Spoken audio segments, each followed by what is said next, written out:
যে সা সামগ্ৰী ইমানেই দাম বাঢ়িছে। এতিয়া 2014 চনত বিজেপিয়ে গোটেই গুৱাহাটীত প্ৰচাৰ চলাইছিলে যে বিজেপি চৰকাৰ আহিব লাগে মূল্য বৃদ্ধি ৰোধ কৰিবৰ বাবে। এতিয়া সকলো বস্তুৰে শেহতীয়াকৈ এসপ্তাহৰ ভিতৰত সকলো বস্তুৰে মিঠাতেলৰ দাম বাঢ়িছে, আলুৰ দাম 20 টকাৰ পৰা 40 টকা হৈছে, বিস্কুটৰ দাম বাঢ়িছে, চাৰ্ফৰ দাম বাঢ়িছে, নিত্য ব্যৱহাৰ্য যিবিলাক সামগ্ৰী আছিলে সকলো সামগ্ৰীৰ দাম বাঢ়িছে,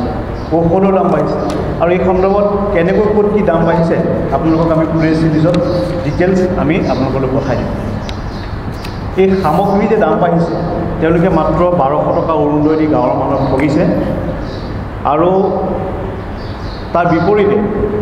মানুহৰ পৰা GSTৰ যোগেদি বা সামগ্ৰীৰ দাম বঢ়াই সকলো সময়তে লুটপাট চলিছে। মানুহৰ জীৱন ধাৰণৰ কাৰণে যি পৰিমাণৰ টকাৰ প্ৰয়োজন সেই টকাৰ উৎস বা ৰাজহৰ উৎস মানুহৰ ইনকাম বঢ়া নাই।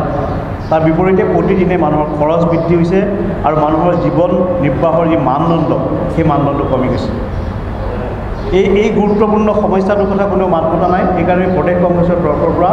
ৰাইজক উচিতভাৱে সিদ্ধান্ত ল'বৰ কাৰণে আহ্বান জনাইছোঁ। তৃতীয় পৰ্যায়ৰ নিৰ্বাচনত যিকেইটা সমষ্টিত গুৱাহাটীকে ধৰি যিকেইটা সমষ্টি 4টা সমষ্টিত ভোট গ্ৰহণ হ'ব, বিজেপি চৰকাৰক প্ৰতিহিত কৰিবৰ বাবে এটা শিক্ষা দিবৰ বাবে বিশেষকৈ মূল্য বৃদ্ধি বা দাম বৃদ্ধি ইছ্যুটো গুৰুত্ব সহকাৰে লৈ যাতে ৰাইজে গুৰুত্ব সহকাৰে তেওঁলোকক শিক্ষা দিয়ে তাৰ বাবে আমি আহ্বান জনাইছোঁ। আৰু এটা বিষয় আমাৰ সঞ্জীৱ বৰুৱাই আপোনালোকক ক'ব, অত্যন্ত গুৰুত্বপূৰ্ণ এটা বিষয় আমি মৰ্মাহত হৈছোঁ। সেই কথাটো মই সঞ্জীৱ বৰুৱাক ক'বৰ কাৰণে আহ্বান জনাইছোঁ।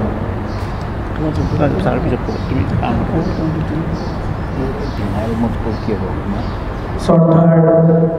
আজি উপস্থিত আমাৰ বিৰোধী দলৰ দলপতি দেৱব্ৰত শইকীয়া ডাঙৰীয়া, উপস্থিত কংগ্ৰেছৰ জ্যেষ্ঠ নেতা মেহদী আলম বৰা ডাঙৰীয়া, প্ৰমুখ্য কৰি আমাৰ মিডিয়া ডিপাৰ্টমেণ্টৰ চেয়াৰমেন ডাঙৰীয়া আৰু শ্ৰদ্ধাৰ সাংবাদিকসকল, আজি আচলতে এটা খুব ইম্পৰ্টেণ্ট কথা, গুৰুত্বপূৰ্ণ কথাক লৈ আপোনালোকৰ ওচৰত উপস্থিত হৈছোঁ। আমি আমাৰ এইখন গণতান্ত্ৰিক দেশত right to freedom of speech and expression বৰ্তমান এইখন ভাৰতবৰ্ষত আমি নাই বুলি উপলব্ধি কৰিছোঁ। কাৰণ কথা ক'বলৈ গ'লে বিজেপিৰ বিৰুদ্ধে যদি কথা ক'বলৈ যায় তেতিয়াহ'লে জেলত যাব লগা হয় বা হাৰাশাস্তি পাব লগা হয়। আৰু যদি বিৰোধী দলৰ যিসকল নেতা কৰ্মী আছে তেওঁলোকক যদি ED, CBI বা বিভিন্ন তেওঁলোকৰ এজেঞ্চিৰ জৰিয়তে হাৰাশাস্তি কৰে বা তেওঁলোকৰ ওপৰত বিভিন্ন শাস্তিমূলক ব্যৱস্থা লয় তেতিয়াহ'লে বিজেপিৰ একো তেওঁলোকৰ ক্ষতি নহয় বুলি তেওঁলোকে ভাবে। ঠিক অসমত যোৱাকালি এটা সাংঘাতিক ধৰণৰে আমি মৰ্মাহত হ'ব লগা এটা ঘটনা হৈছে। কংগ্ৰেছ দলৰ যুৱ প্ৰজন্মৰ উঠি অহা প্ৰজন্মৰ এজন নেতা, তেওঁ এজন শিক্ষিত ল'ৰা ৰিতম সিং, যোনে দিল্লী বিশ্ববিদ্যালয়ৰ পৰা LLB কৰি LLB দিল্লী ইউনিভাৰ্চিটিৰ পৰা কৰি মাষ্টাৰ অফ ইঞ্জিনিয়াৰিং ইংলেণ্ডত কৰি আহি তেওঁ সমাজৰ কাৰণে কাম কৰিবৰ কাৰণে সামাজিক কাম কৰিবৰ কাৰণে কংগ্ৰেছ দলত যোগদান কৰি কংগ্ৰেছৰ হৈ কাম কৰি আছিলে। আৰু তেখেতক ৰিতম সিঙক আমি আমাৰ যি ৱাৰ ৰুম কৰিছিলোঁ সেই ৱাৰ ৰুমত তেখেতক আমি ষ্টেট কোঅৰ্ডিনেটৰ হিচাপে এপইণ্টমেণ্ট কৰিছিলোঁ। ৰিতম সিং ডাঙৰীয়াই পৰহি দিনাখন এটা টুইট কৰিছিলে ভাৰতৰ মাননীয় গৃহমন্ত্ৰী অমিত শ্বাহ ডাঙৰীয়াৰ। সেই টুইটটো পিছত যেতিয়া উপলব্ধি কৰিলে লগে লগে অলপ টাইমৰ পাছত যে অথেণ্টিচিটি টুইটটোত ইমান নাছিলে, যিটো ভিডিঅ' তেওঁ দিছিলে, আপলোড কৰিছিলে বেলেগ চ'ৰ্চৰ পৰা পোৱা, সেই টুইটটো যেতিয়া উপলব্ধি কৰিলে অথেণ্টিচিটি নাই, তেওঁ সেই টুইটটো কাটি দিলে। কটাৰ পাছতো অসমৰ পুলিচ প্ৰশাসনে তেখেতক পৰহি দিনাখন ৰাতি কোনো এৰেষ্ট ৱাৰেণ্ট একো নোহোৱাকৈ তেখেতৰ মাতৃ আৰু পিতৃ, মাতৃৰ নাম বিজয়লক্ষ্মী সিং, তেখেতো এগৰাকী অধিবক্তা, আৰু পিতৃ বলৱন্ত সিং আমাৰ অসম চৰকাৰৰে আগৰ কৰ্মচাৰী আছিলে। মাক আৰু পিতৃ আৰু মাতৃৰ বুকুৰ পৰা উঠি অহা প্ৰজন্মৰ সেইজন ব্যক্তিক, ৰিতম সিঙক ৰাতি পুলিচে ঘৰৰ পৰা উঠাই লৈ আহে টুইটটোৰ কাৰণে। তাৰপিছত যোৱাকালি ৰাতিপুৱা তেখেতক আদালতত লৈ গৈ তেখেতক জেললৈ প্ৰেৰণ কৰিছে। এতিয়া আমাৰ কথাটো হ'ল, তেখেতক ছেকশ্যন লগাইছে 153A, 171G, 505 IBE, IPC আৰু 60F অফ IT Act। এতিয়া যিটো 66F যিটো IT Act, সেই এক্টটোৰ মতে কয়, ইনফৰমেশ্যন টেকনলজি এক্ট 2000-ৰ, cyber terrorist act if a person by use of computer resource threatening the unity and integrity of India. এই কামটো কৰিলে এইটো এক্ট লগোৱা হয়, আৰু এই এক্টটো হৈছে আপোনাৰ নন বেইলেবল, যিটো কালি তেওঁ বেইল পোৱা নাই, তেওঁ জেলত যাব লগা হ'ল। এতিয়া আমাৰ প্ৰশ্ন হৈছে যে ৰিতম সিঙে দেশৰ এনেকুৱা কি বিৰোধী কাম কৰিলে যে তেখেতক এজন টেৰৰিষ্টৰ দৰে উঠি অহা প্ৰজন্মৰ এজন ল'ৰাক, যিবোৰ ল'ৰা আমাৰ দেশৰ ভৱিষ্যত হয়, সেই ল'ৰাক উঠি অহা প্ৰজন্মক এনেকুৱা ধৰণৰ ব্যৱস্থা কৰি জেললৈ পঠাব লগা হ'ল। আজি আমাৰ মাজত উপস্থিত আছে বিৰোধী দলৰ দলপতি ডাঙৰীয়া। বিৰোধী দলৰ দলপতি ডাঙৰীয়ায়ো মুখ্যমন্ত্ৰী ডাঙৰীয়াই যিবোৰ আপত্তিজনক কথা কৈছিলে, সেই আপত্তিজনক কথাৰ কাৰণে মুখ্যমন্ত্ৰী ডাঙৰীয়াৰ বিৰুদ্ধে কেছ দিছিলে। যেতিয়া মুখ্যমন্ত্ৰী ডাঙৰীয়াই এজন ভাৰতবৰ্ষৰ প্ৰধানমন্ত্ৰী পত্নীৰ ঘৰৰ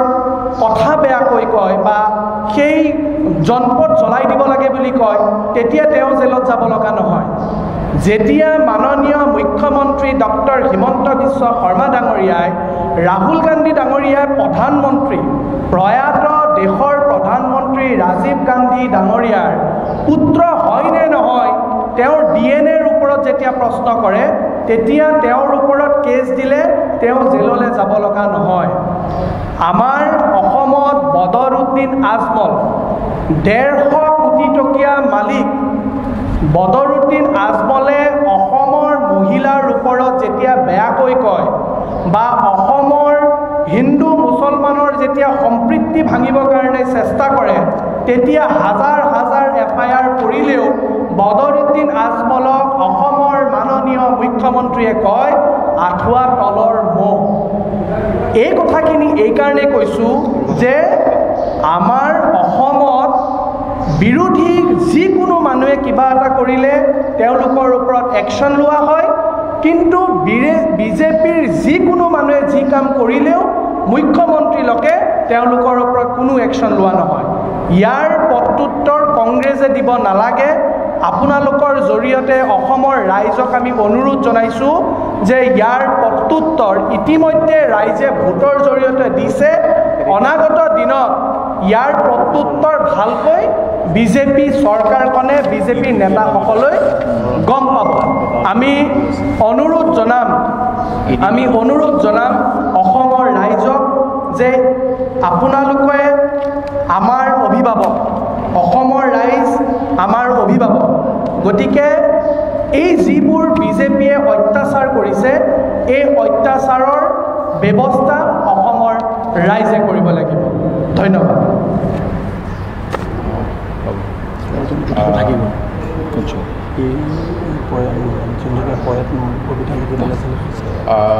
যোৱাকালি আমাৰ প্ৰদেশ কংগ্ৰেছৰ ৱাৰ ৰুমৰ এজন কোঅৰ্ডিনেটৰক অসম আৰক্ষীয়ে গ্ৰেপ্তাৰ কৰিছে আৰু তেখেতে এটা কিবা ভুল ভিডিঅ' প্ৰদৰ্শন কৰাৰ বাবে বুলি কৈছে আৰু যিবিলাক ছেকশ্যনত কৰিছে নিশ্চিতভাৱে তদন্ত হ'ব লাগে আৰু দোষী হ'লে যেনেধৰণৰ আইনী ব্যৱস্থা হ'ব আইন সকলোৰে বাবে সমান এই গতিকে আমি নিশ্চিতভাৱে সকলোৰে বাবে আইনৰ দৃষ্টি একে হোৱাটো বিচাৰোঁ কিন্তু মই নিজে যোৱা সময়ছোৱাত মহাত্মা গান্ধীক অপমান কৰাৰ বাবে আমাৰ অসম বিধানসভাৰ প্ৰাক্তন উপাধ্যক্ষ দিলীপ পাল বিধায়ক হৈ থাকোঁতে তেখেতে এই কাম কৰিছিল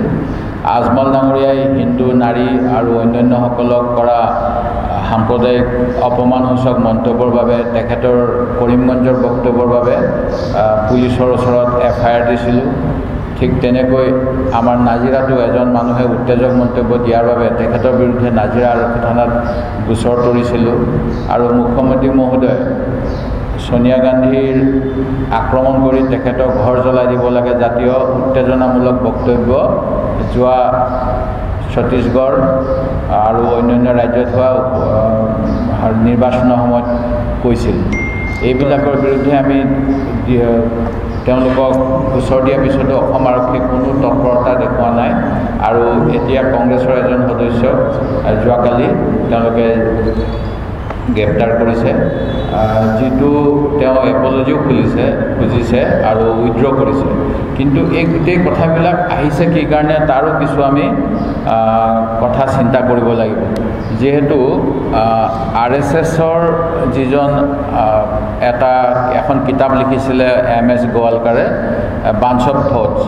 তাত এনেকুৱা ধৰণৰ বহুখিনি কথা আছে যিখিনিৰ কাৰণে বৰ্তমানৰ নেতাসকলৰ যে তেনেকুৱা ধৰণৰ মনোভাৱ হ'ব পাৰে সেই কথাটো বহুত মানুহে বিশ্বাস কৰে উদাহৰণস্বৰূপে আমাৰ মুখ্যমন্ত্ৰীয়ে এটা মনোবাদৰ ওপৰত ফেচবুকত নে ছ'চিয়েল মিডিয়াত পোষ্ট দিছিলে আৰু যিটো কথা প্ৰকৃততে বাঞ্চ অফ থটছত সাৱাৰকাৰ ডাঙৰীয়াই লিখিছিলে যে আমাৰ হিন্দুসকলৰ জাতীয়তাত বেদৰ পিছতে মনুস্মৃতিৰ উপাসনা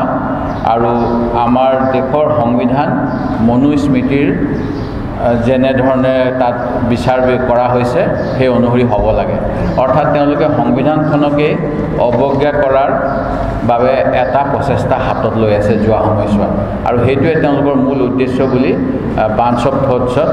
RSSৰ যিজন মুৰব্বী তেখেতে লিখি থৈ গৈছে যিখনক তেওঁলোকে বেদৰ বাক্য বুলি এতিয়াও মানে ইয়াক কোনো ডিনাইল মুডত তেওঁলোকে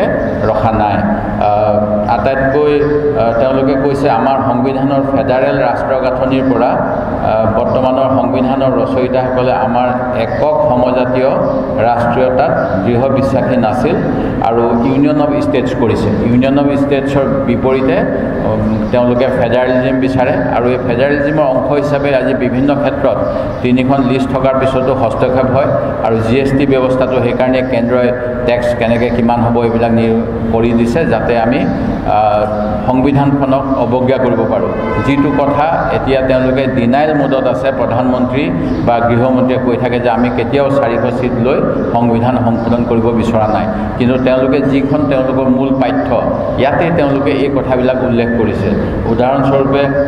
আমাৰ দেশৰ সংবিধানৰ পৰা ফেডাৰেল ৰাষ্ট্ৰৰ সকলো কথা বহুত দকৈ পুতি পেলোৱা একক ৰাষ্ট্ৰ গঠন কৰা অৰ্থাৎ ভাৰতবৰ্ষৰ স্বায়ত্তশাসিত অথবা অৰ্ধ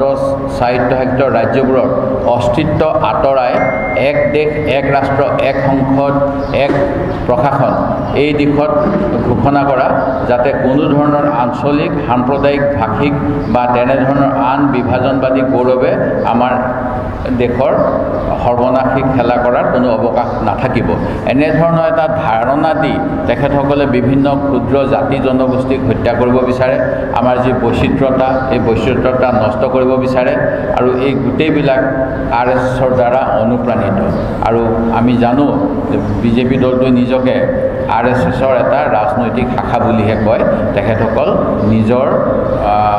আমাৰ যেনেকৈ কংগ্ৰেছটো এটা সংগঠন তেনেকুৱা নহয় RSSৰ দ্বাৰা পৰিচালিত ৰাজনৈতিক সংগঠন ঠিক তেনেকৈ সংবিধানৰ ফেডাৰেল চৰিত্ৰটোক চিৰদিনৰ বাবে কবৰ দিয়াটোৱে হ'ব আমাৰ বাবে আটাইতকৈ উল্লেখযোগ্য আৰু কাৰ্যকৰী পদক্ষেপ এই কথাও MS গোৱালকাৰে তেখেতৰ কিতাপখনত লিখিছে আৰু এই গোটেই ব্যৱস্থাটোৰ বিৰুদ্ধে আজি যিখন যুদ্ধ ইণ্ডিয়া এলায়েন্সে কৰিব লগা হৈছে। সেই গতিকে তেওঁলোকে আমি কেতিয়াও সংবিধান সংশোধন নকৰোঁ এনেকুৱা ধৰণৰ কথাবিলাক কৈ আছে। ইয়াৰ উপৰিও সংযোগী ভাষাৰ সমস্যাৰ সমাধান হিচাপে যেতিয়ালৈকে সংস্কৃতে সেই স্থান লাভ নকৰে তেতিয়ালৈকে আমি হিন্দীক সেই সুবিধা গুৰুত্ব সহকাৰে দিব লাগিব। অৰ্থাৎ প্ৰথম অৱস্থাত হিন্দী, তাৰপিছত সংস্কৃত। আৰু ইয়াৰ যোগেদি আমি যিটো কৈ থাকোঁ আঞ্চলিকতাবাদক ধ্বংস কৰা ষড়যন্ত্ৰ, যেনে অসমীয়া জাতীয়তাবাদ, এই গোটেইখিনি যে RSSৰ তেওঁলোকৰ পূৰ্ব পৰিকল্পিত ঘোষণা অনুসৰি বৰ্তমান বিজেপি চৰকাৰখনে কৰিব বিচাৰিছে, এই কথাটো আমি ক'ব বিচাৰোঁ। অসম বিধানসভাত প্ৰথমে CBSEৰ 50খন স্কুল দিব বিচৰা হৈছিল। তাৰপিছত ইয়াৰ এখনকৈ প্ৰতিটো সমষ্টিত মডেল স্কুলৰ কথা কোৱা হৈছে য'ত CBSE কোৰ্চ থাকিব। এইবিলাক কৰি আমাৰ অসমীয়া শিক্ষা ব্যৱস্থা, অসমীয়া মাধ্যমক আজি এক বিপদত পেলাবলৈ চেষ্টা কৰা হৈছে। অনুৰূপ ধৰণেৰে আমি যোৱা সময়ছোৱাত কৈ আছোঁ যে আমাৰ দেশৰ ধনী দুখীয়াৰ মাজত বৈষম্য বৃদ্ধি পাই গৈছে, আৰু এই কথাখিনি এইকাৰণে ক'ব লগা হয় যে ধনীসকলৰ ঋণ মাফ কৰি দিয়া হৈছে আৰু দুখীয়াসকলক ধাৰত পুত পেলাই দিয়া হৈছে। মোৰ হাতত থকা এটা তথ্য অনুসৰি ক'ভিডৰ ঠিক পূৰ্বে 2020 চনৰ মাৰ্চ মাহত গুজৰাটৰ ব্যৱসায়ী গৌতম আদানীৰ সম্পত্তি আছিল 66,696 কোটি টকা। তাৰ পৰৱৰ্তী সময়ত 2022 চনৰ মাৰ্চ মাহত মহামাৰীৰ পাছত জীৱন স্বাভাৱিক অৱস্থালৈ ঘূৰি অহাৰ পিছত ই একেকোবে বাঢ়ি গৈ 6,90,840 কোটি টকা চুইছে। আৰু তাৰ ছমাহৰ পিছত সেয়া পুনৰ বাঢ়ি 12,16,985 কোটি টকা হ'ল। আৰু 2022 চনৰ ছেপ্টেম্বৰ মাহত আদানী বিশ্বৰ ভিতৰতে দ্বিতীয় ধনী মানুহ হ'লগৈ। আৰু আদানী মহোদয় কোনে ব্যৱসায় দি আছে, কেনেকৈ যোৱা সময়ছোৱাত আমাৰ সাধাৰণ মানুহৰ মূৰত ৰামটাঙোন মাৰি মূল্যবৃদ্ধি বা অন্যান্য যিমান প্ৰতিশ্ৰুতি, এই প্ৰতিশ্ৰুতিখিনি পালন নকৰি চৰকাৰে কেনেকৈ ব্যৱসায়ীসকলক ঋণ মাফ কৰি দিছে, বেংকৰ ঋণ যিসকলে দিব পৰা নাই তেওঁলোকক বিজয় মল্লাৰ দৰে অন্যসকলৰ দৰে ভাৰতৰ পৰা পলায়ন কৰাৰ সুবিধা দিছে। এই গোটেইবিলাক কথাই যে বিজেপি দলটোৱে আমাৰ ভাৰতবৰ্ষৰ ৰাইজক একমাত্ৰ প্ৰতাৰণা কৰিলে ভোটৰ ৰাজনীতিৰ ক্ষেত্ৰত, এই কথাখিনি পুনৰবাৰ প্ৰতীয়মান কৰে। ঠিক তেনেকৈ যিটো কথা কোৱা হৈছিল যিটো টুইটৰ কাৰণে, এই টুইটটোৰ বিষয়ে মই ক'ব বিচাৰোঁ যে অৰ্থনৈতিকভাৱে দুৰ্বলসকলৰ সংৰক্ষণৰ ক্ষেত্ৰতো সংবিধানৰ পৰাজয় আৰু মনোধৰ্মশাস্ত্ৰ প্ৰতিষ্ঠাৰ বাবেই RSS দলে এনেকুৱা ধৰণৰ কথা কৈ থাকে। কাৰণ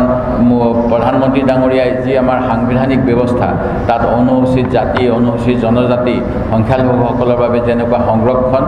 আমাৰ ৰাহুল গান্ধী ডাঙৰীয়াই যিটো কাষ্ট চেঞ্চাছৰ কথা কৈছে, কাষ্টত যদি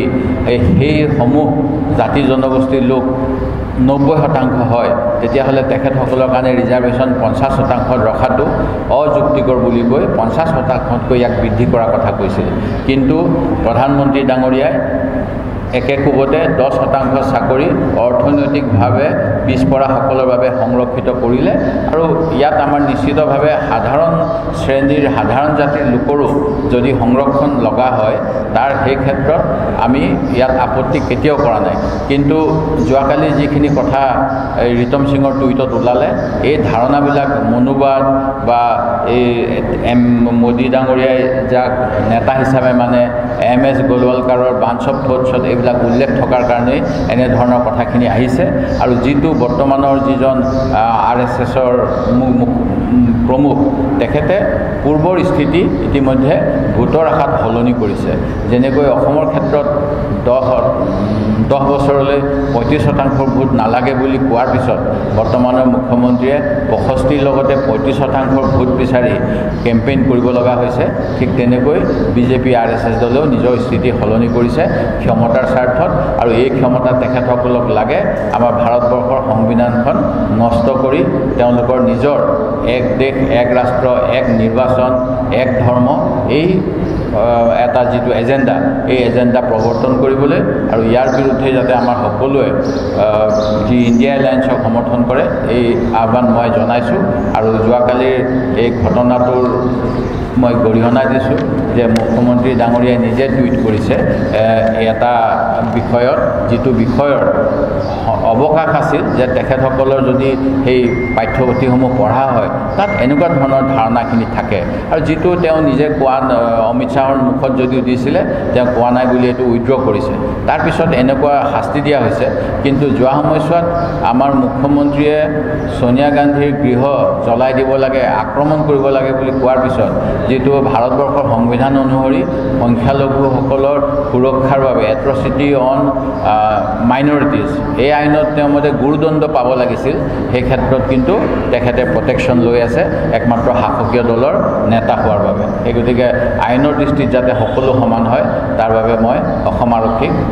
আবেদন জনাইছোঁ আৰু সকলো গোচৰৰ একেধৰণৰ যাতে তদন্ত প্ৰক্ৰিয়া হয় তাৰ বাবে দাবী জনাইছোঁ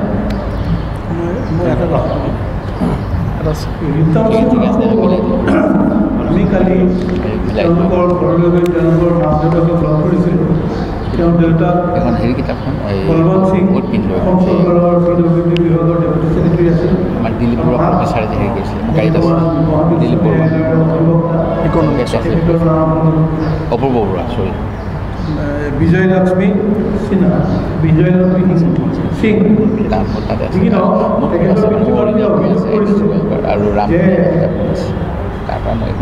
তেওঁক যেতিয়া গ্ৰেপ্তাৰ কৰি লৈ গৈ পেলাই থানাত ৰখা হ'ল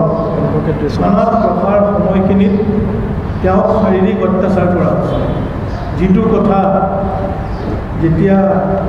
মেজিষ্ট্ৰেট বা বিচাৰকৰ সন্মুখলৈ ৰিতম সিঙক নিয়া হৈছিলে ৰিতম সিঙেও এই কথাটো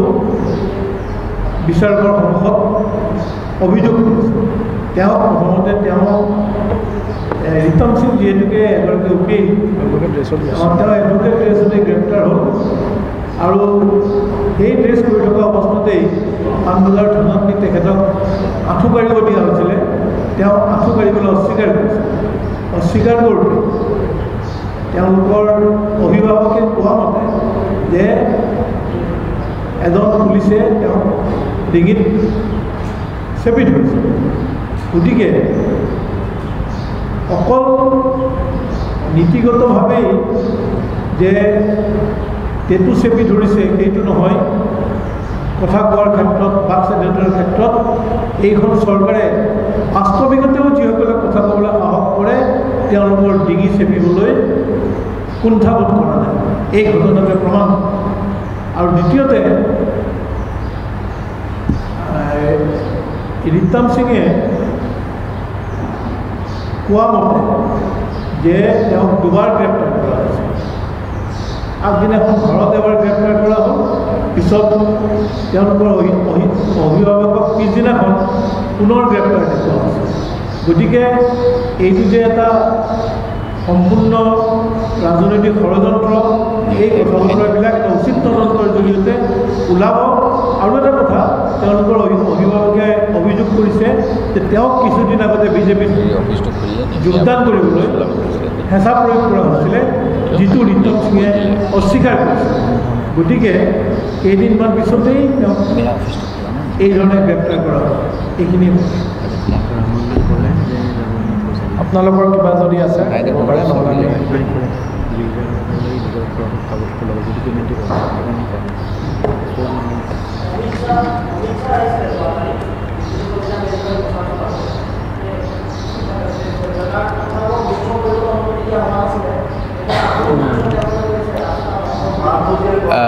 এইটো অতি দুৰ্ভাগ্যজনক যে ৰাইজক মানে হোষ্টেজ বনাই যোৱাকালি তেওঁলোকে এটা ৰোড শ্ব' কৰিলে আমি দেখা পাইছোঁ বিভিন্ন ৰাইজৰ প্ৰতিক্ৰিয়া তেখেতসকলে জালুকবাৰীলৈকে গৈ আছিলে মাছ ৰাস্তাত কণ্ডাক্টৰে কৈছে আপোনালোকে নামি যাওক পইচা লওক আমাক থানাই মাতিছে পুলিচ লৈ যাব লাগে ক'ৰবাত কৈছে আমাক আমুক জেগাত দি থৈ যাবলৈ কৈছে এনেকৈ জনগণক যে তেওঁলোকে একেবাৰে অৱজ্ঞা কৰে নিজৰ ৰাজনৈতিক বাহুবল দেখাবলৈ যিটো অসমীয়া মানুহে ভাল নাপায় আমাৰ মানুহৰ এটা সিদ্ধান্ত থাকে ঘৰৰ পৰা কেলে যাব কি কাৰণে যাব ক'ত যাব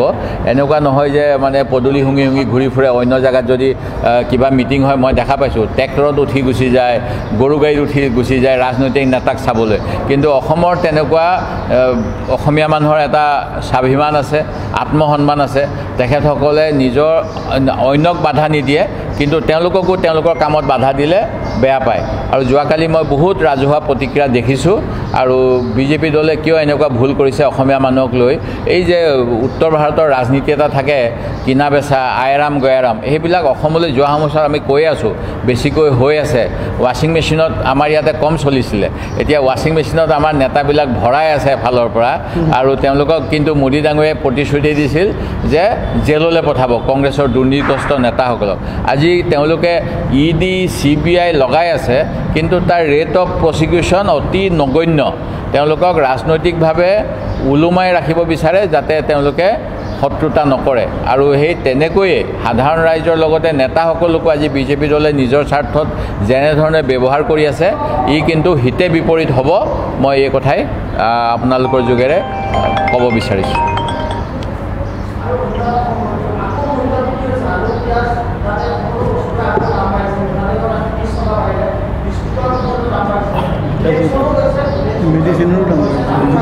চক এই কথাটোতো আমি 2014 চনৰ পৰাই কৈ আছিলোঁ ৰাইজে সেই সময়ত ভাবিছিলে যে আমি ৰাজনৈতিকভাৱে বিজেপিৰ শত্ৰুতা কৰোঁ কাৰণে যে বিজেপি দলটো ব্যৱসায়িকসকলৰ বনিয়াসকলৰ চৰকাৰ সেই কথাটো কৈ আহিছিলোঁ ডাঙৰ কৰ্পৰেটবিলাকৰ চৰকাৰ এই কথাটো কৈ আহিছিলোঁ এতিয়া প্ৰতি খেপে খেপে তেওঁলোকে তেওঁলোকৰ যি মাৰ্কেট ইকনমিটো যেনেকৈ একমাত্ৰ আদানী আম্বানী বা বৃহৎ পুঁজিপতি গোষ্ঠীৰ বাবে ব্যৱহাৰ কৰি আছে ভাৰতীয় জনগণক সেইটোৱে আৰু ৰাইজক অতিষ্ঠ কৰিব আৰু মূল্যবৃদ্ধি সঁচাকৈয়ে অভাৱনীয়ভাৱে বৃদ্ধি পাইছে আজি দুদিনমান আগত মই পঢ়িবলৈ পাইছিলোঁ যে আমাৰ গৃহ নিৰ্মাণৰ সামগ্ৰীৰ দাম বৃদ্ধি হ'ল এতিয়া দৰবৰ মূল্য কেনেকৈ ইলেক্ট্ৰেল বণ্ডৰ পিছত আমি দেখা পাইছোঁ যে যিবিলাক কোম্পানীৰ দৰৱবিলাক আমাৰ গুৱাহাটীতে এটা ৰিজনেল ড্ৰাগ টেষ্টিং লেবৰেটৰী আছে তাত যদি দৰৱৰ মান বেয়া হয় তেতিয়াহ'লে দৰৱখিনি উইথড্ৰ কৰি ল'বলৈ কয় বিল' ষ্টেণ্ডাৰ্ড আৰু এনেকুৱা বিল' ষ্টেণ্ডাৰ্ড লাগতিয়াল দৰৱৰ উপৰিও যিটো আমাৰ প্ৰাইচ ৰেগুলেশ্যনৰ অথৰিটি থাকে মাৰ্কেটত দৰৱৰ দাম কিমান বৃদ্ধি হয় কিমান কম হয় সেইখিনিৰ ক্ষেত্ৰত এই দৰৱৰ কোম্পানীক ডনেশ্যন দিয়া কোম্পানীবিলাকৰ প্ৰতিনিধিক লৈ অৰ্থাৎ আমাৰ অসমীয়াত যিটো কথা আছে যে চৰু ঘুধি চাউল মানে ৰান্ধিব নেকি এনেকুৱা কথা এই দৰৱৰ কোম্পানীবিলাকে যাতে মুনাফা অধিক কৰিব পাৰে আৰু সাব ষ্টেণ্ডাৰ্ড দৰৱ তেওঁলোকে যাতে বজাৰত প্ৰচলন কৰি সাধাৰণ ৰাইজৰ ওপৰত মাধমাৰ মাৰিব পাৰে তাৰ বাবে ইলেক্ট্ৰেল বণ্ডৰ যোগেদি তেওঁলোকে কিমান 100 কোটি টকা 1000 কোটি টকা ডনেশ্যন লৈছিলে এই কথা আজি কিছুদিন আগত প্ৰমাণিত হৈছে আৰু এনেকুৱা সকলো ক্ষেত্ৰতে হৈছে যিটো নিশ্চিতভাৱে এই নিৰ্বাচনৰ সময়ত আমি দেখা পাইছোঁ যে বিজেপি দলৰ য'ত চৰকাৰো আছে সেইবিলাকত ভোটৰ হাৰ কমি গৈছে অৰ্থাৎ ৰাইজৰ সেই একে দলৰ তেওঁলোকৰ অনীহা হৈছে যিটো উৎসাহেৰে 14 চন 19 চনত ৰাইজে বিজেপিক বিশ্বাস কৰিছিল সেই মোহভংগ হোৱাৰ ফলতেই তেওঁলোকৰ সমৰ্থকসকল ভোট দিবলৈ অহা নাই আৰু ভোটৰ হাৰ কমিছে আৰু ই এটা ইণ্ডিয়া এলায়েন্সৰ ভাল এটা আশা দিছে অসমতে প্ৰথম পৰ্যায় দ্বিতীয় পৰ্যায়ত আমি ভাল ফল নিশ্চিতভাৱে লাভ কৰিম তৃতীয় পৰ্যায়তো ভাল হ'ব মই এটা কি ক'লে প্ৰিয়ংকা গান্ধী কালি গৌৰীপুৰৰ বালাজানত আহিব 11টা বজাত 11টা বজাৰ পৰা তাতে তেওঁ মিটিং কৰিব এটাৰ প্ৰগ্ৰেম গুৱাহাটীত নাই আমি জনাত গুৱাহাটীত তেখেতে ৰূপসী বিমানবন্দৰ যিটো আছে তাতে তেখেতে ধুবুৰীত নামিব আৰু তাৰ পৰাই যাব আৰু এখন মিটিং কৰাৰ পিছত তেখেতে ঘূৰি যাব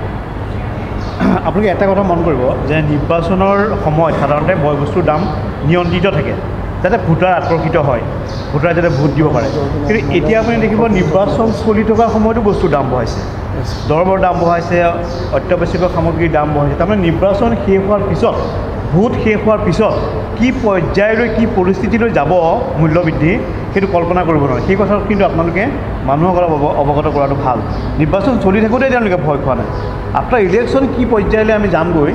কি অৱস্থা হ'ব মানুহৰ সেইটো কিন্তু ভয়ানক অৱস্থা ভয়ানক দিন আহি আছে মানুহৰ কাৰণে ধন্যবাদ থেংক ইউ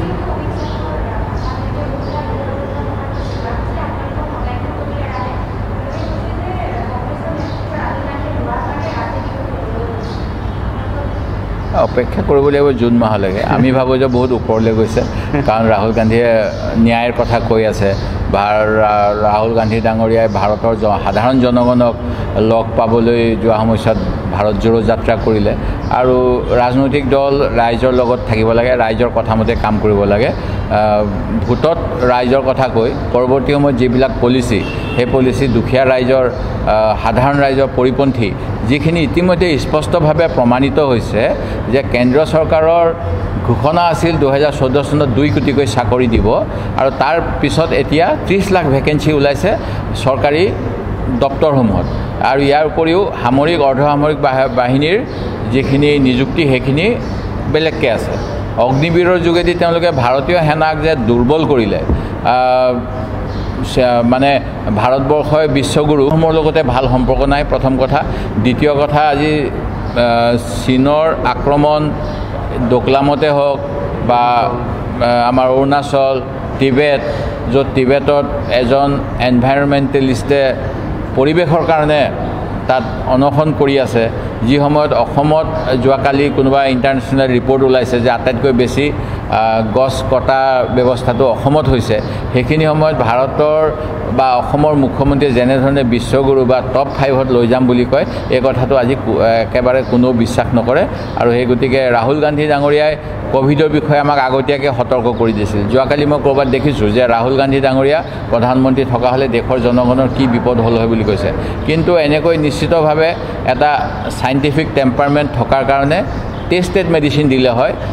দৰৱৰ পৰীক্ষা কৰাৰ পিছত ৰাহুল গান্ধী ডাঙৰীয়াই ব্যৱস্থা ল'লে হয় আগতীয়াকৈ তেওঁ ৱাৰ্ণিং দিছিল যি ৱাৰ্ণিং লোৱা নহ'ল ICMRৰ সেই সময়ত যিজন